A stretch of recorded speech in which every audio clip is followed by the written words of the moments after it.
Hello, teachers. Here we go. Second part of Acts. We're in session number 3. This includes Acts 14:11 through 23. At our church, and I'm sure at many of the churches of the people, if your church is like ours, you're trying to do missions where you are. You're trying to reach your Jerusalem and maybe even your Judea, your region, your city, your region, but also your Samaria cross-culturally, and then unto the uttermost parts of the earth, internationally. We're trying to reach people. And Acts, this is a book about missionaries planting churches, establishing leadership, pastors, reaching people, discipling people, doing all that. That's what the book of Acts, especially the second half, doing that cross-culturally, Paul and Barnabas on these missionary journeys. That's what they're doing. And so we see in this a lot of patterns to, again, not prescriptive, but descriptive, that give us some kind of indication of a pattern that we should do too. So we see here a biblical pattern for missions that's given to us by Jesus Christ in the early church, which can be seen here. This isn't the only place that it is, but it's seen here in Acts chapter 14. And the text is 11 through 23, but I think it's really interesting.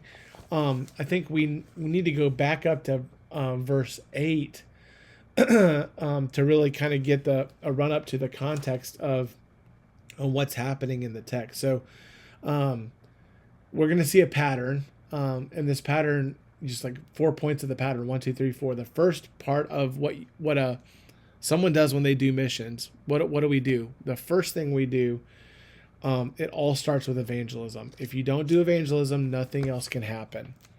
It starts with evangelism, right?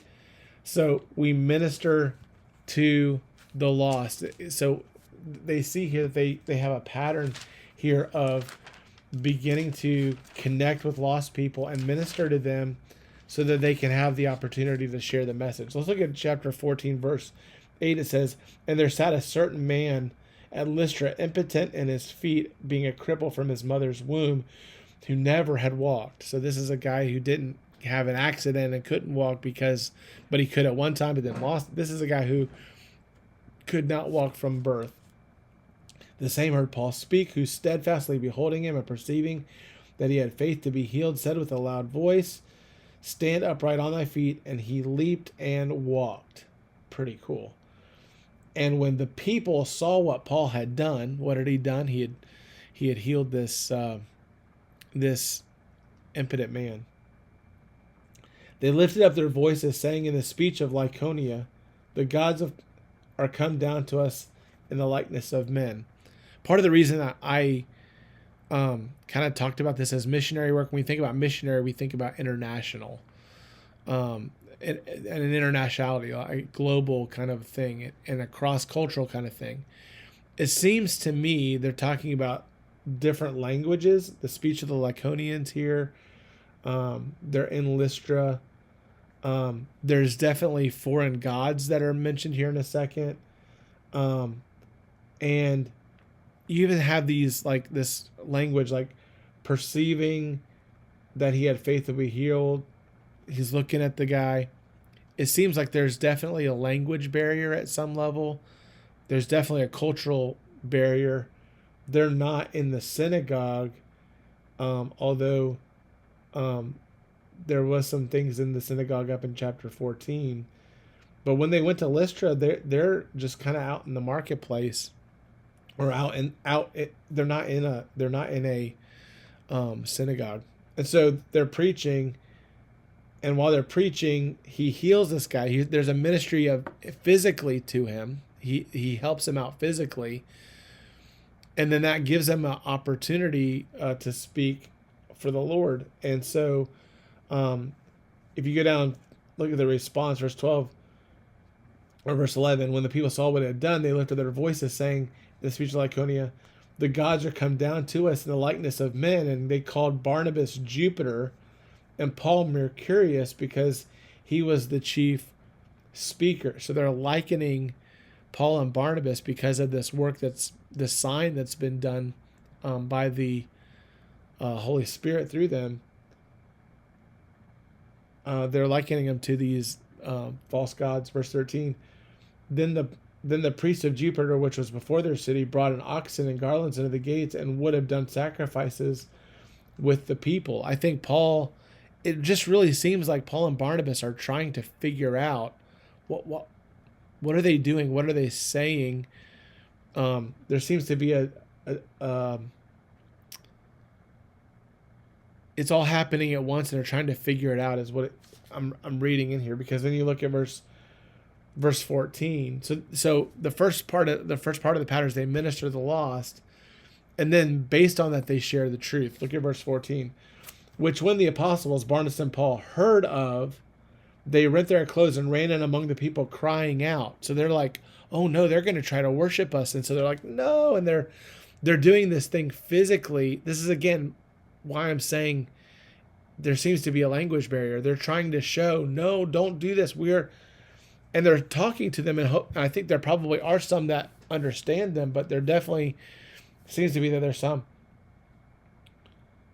confusion. Verse 15, they're rending their clothes, they're running among the people. Sirs, why do you do these things? We are men of like passions with you, and preach unto you that you should turn from these vanities, these empty rituals, unto the living God, which made heaven and earth and the sea and all that are therein, who in times past suffered all nations to walk in their own ways. Nevertheless, he left not himself without witness, and that he did good and gave us rain from the heaven and fruitful seasons, filling our hearts with food and gladness.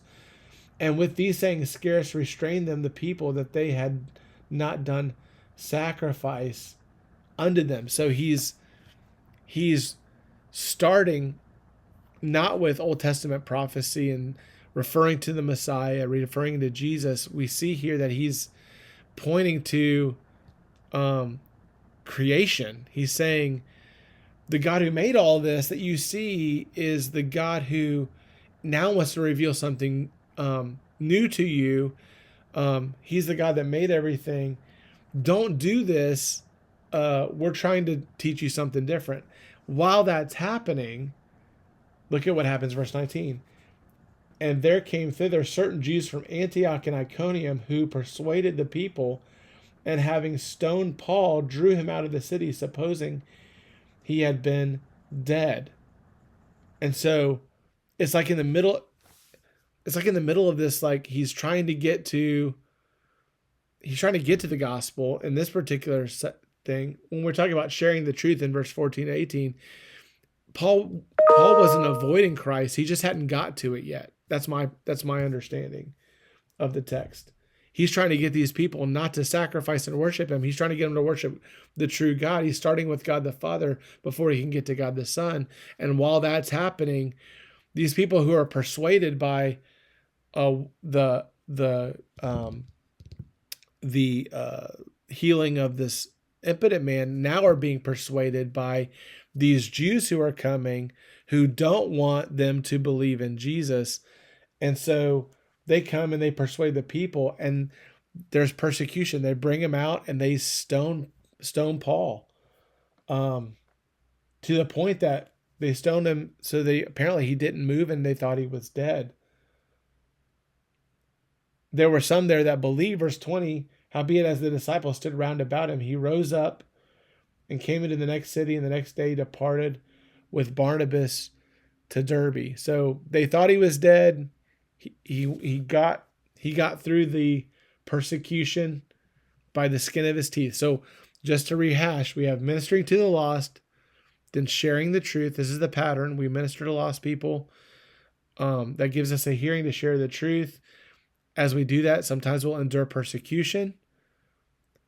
But then whenever we do, we got to keep going. And the fourth thing here is pass the baton. They just keep going. Look at verse 21. And when they had preached the gospel to that city, talking about Derbe, and had taught many, they returned again to Lystra, to Iconium, and to Antioch. Now, what's interesting about that? Well, what's interesting about it is those are the places they just had all these problems. People from Antioch came and stirred up the people in Lystra to stone Paul. He moves on to Derbe, but then he goes back to Lystra. He goes back to Antioch, which is where the people came from, in verse 19, to stone him. So, man, it's just amazing. But it says, when they preached the gospel to that city, and there's the clue, is he's not avoiding the gospel, he's just trying to get to it. When they went to that city, Derbe, they went back to Lystra, back to Iconium, Antioch, confirming, here's what they did, confirming the souls of the disciples and exhorting them to continue in the faith, and that we must through much tribulation enter into the kingdom of God. So what is he doing? In verse 21, he continues to evangelize. Passing the baton includes evangelism, right? We have to help people come to know Christ. Passing the baton means discipleship. This is essential for missions. You evangelize, you disciple. Verse 21 and 22 says they're confirming the souls of the disciples and exhorting them to continue in the faith. Hey, keep growing, keep moving, and then keep enduring.